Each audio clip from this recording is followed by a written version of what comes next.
যে টপিকটা নিয়ে আলোচনা করবো সেটা হচ্ছে মেনলি আইটিআই যারা পাস করেছো এবং পলিটেকনিক যারা পাস করেছো তাদের ক্ষেত্রে একটি ভ্যাকেন্সি আসছে। তো সেই ক্ষেত্রে যারা করতে চাও, সেই আইটিআই পাস করেছো এবং ডিপ্লোমা পাস করেছো তাদের ক্ষেত্রে একটি পলিটেকনিক যারা ইঞ্জিনিয়ারিং করেছো তারা এখানে অ্যাপ্লাই করতে পারো। কি national high speed of the railway corporation limited, ঠিক আছে, যেটাকে আমরা বলে থাকি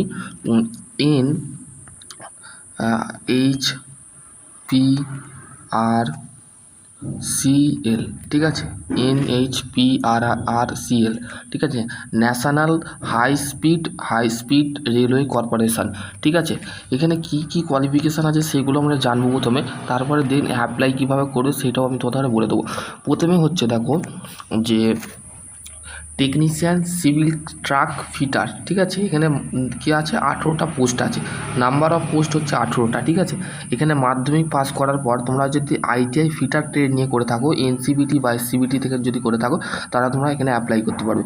বা যদি মাধ্যমিকের পর তোমরা যদি অ্যাপ্রেন্টিসশিপ করে থাকো, ফিটারের অ্যাপ্রেন্টিসশিপ ফিটার করে থাকো, তো সেই ক্ষেত্রে তোমরা এখানে কমপ্লিট করা থাকে, তো সেই ক্ষেত্রে তোমরা এখানে অ্যাপ্লাই করতে পারবে। অথবা ডিপ্লোমা সিভিল ইঞ্জিনিয়ারিং যদি করে থাকো তো সেই ক্ষেত্রে তোমরা এখানে অ্যাপ্লাই করতে পারবে। বোঝা গেল?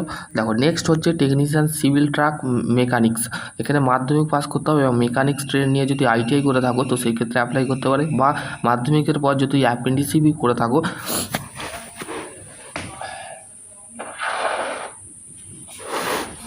মাধ্যমিকের পর যদি তোমরা অ্যাপ্রেন্টিসশিপ করে থাকো তো সেই ক্ষেত্রে তোমরা এখানে অ্যাপ্লাই করতে পারবে, ঠিক আছে।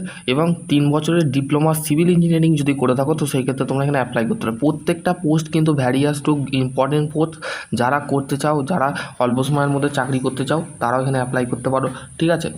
এবং তারপর হচ্ছে নেক্সট হচ্ছে টেকনিশিয়ান সিভিল অ্যান্ড ট্রাক সার্ভিয়ার, এখানে মাধ্যমিকের পর যদি তোমরা আইটিআই সার্ভিয়ার নিয়ে যদি তোমরা আইটিআই সার্ভিয়ার নিয়ে এনসিবিটি বা এসসিবিটি থেকে করে থাকো, national counselling of vocational training বা স্টেট কাউন্সিলিং ভোকেশনাল ট্রেনিংয়ে যদি আইটিআই পাস করে থাকো, মাধ্যমিকের পর যদি আইটিআই সার্ভিয়ার নিয়ে যদি তোমরা করে থাকো, 2 বছরের ট্রেড হয়, তো সেই ক্ষেত্রে অ্যাপ্লাই করতে পারবে।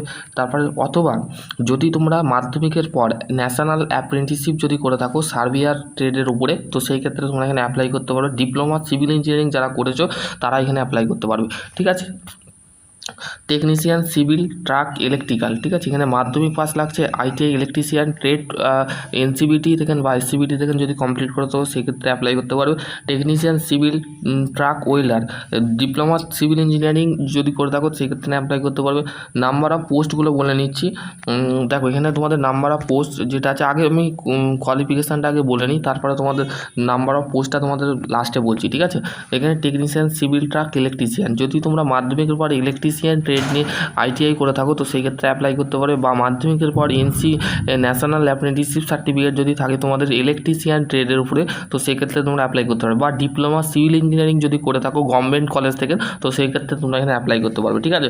টেকনিশিয়ান সিভিল ট্রাক ওয়েল্ডার, ঠিক আছে, ম্যাট্রিকের পর তোমরা মাধ্যমিকের পর তোমরা যদি আইটিআই করে থাকো ওয়েল্ডার ট্রেডে, তো এনসিবিটি বা এসসিবিটি থেকে যদি করে থাকো তোমরা অ্যাপ্লাই করতে পারবে। বা 3 ইয়ার ডিপ্লোমা ইঞ্জিনিয়ারিং যদি করে থাকো সেক্ষেত্রে অ্যাপ্লাই করতে পারবে, ঠিক আছে।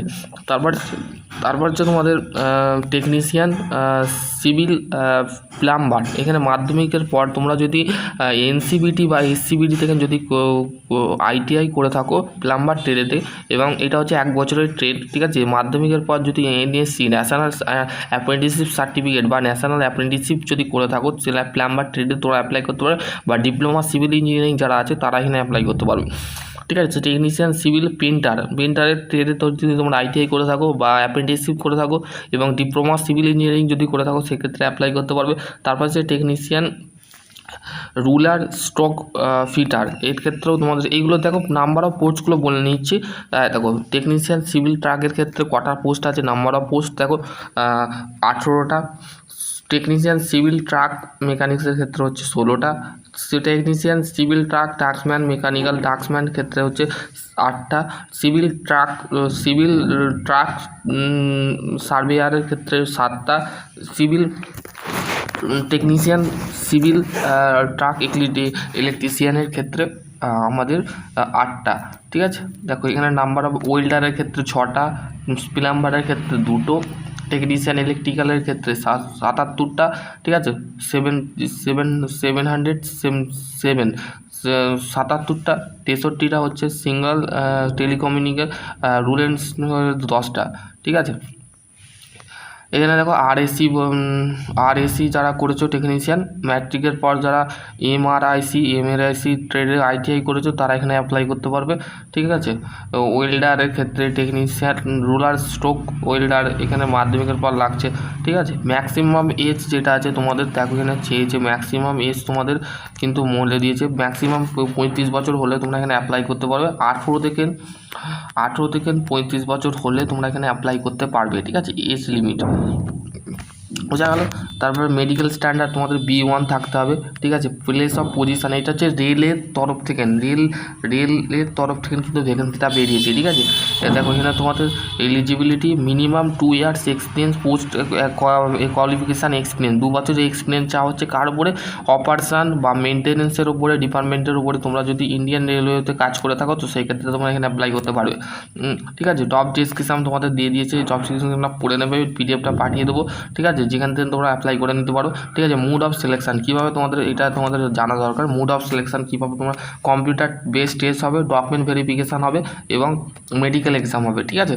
মেডিকেল স্ট্যান্ডার্ড সার্টিফিকেট যদি থাকে তোমরা এখানে জোগাড় করে রাখতে পারো, এটা তোমাদের লাগবে, ঠিক আছে। বেসিক্যালি বুঝে গেলো। জেনারেল ইনস্ট্রাকশন কন্ডিশনটা তোমরা পড়ে নেবে। মেডিকেল এক্সাম যেটা হবে সেটা হচ্ছে the appointment of the candidate of the base of the medical exam as per the detail information railway medical manually the candidate many of the always required undergo সব medical exam হবে তোমাদের, মানে তোমাদের শারীরিক যেটা আছে সেটা কিন্তু চেক করা হবে, ঠিক আছে। এই ছিল আজকের টপিক। যারা এখানে তোমাদের অ্যাপ্লাই করতে চাইছো, যারা এই national high speed railway corporation লিমিটেডের তরফ থেকে ভ্যাকেন্সির যে নোটিশটা আমি এতক্ষণ বললাম, যারা অ্যাপ্লাই করতে চাইছো গভর্নমেন্টের চাকরি, ঠিক আছে, যারা করতে চাও, আর তোমাদের স্যালারি দেওয়া হবে 35,000 টাকা, ঠিক আছে। 35,000 টাকা তোমাদের স্যালারি। এখানে দেখো basics of ID pay scale of the 35,000 টাকা তোমাদের এখানে স্যালারি দেওয়া হবে। ভালো একটা তোমাদের 35,000 টাকা থেকে 1,10,000 টাকা তোমাদের পার মান্থ দেওয়া হবে। যত এক্সপিরিয়েন্স তোমার বাড়বে ততই তোমাদের সকলে ভালো থেকো, সুস্থ থেকো। Thank you.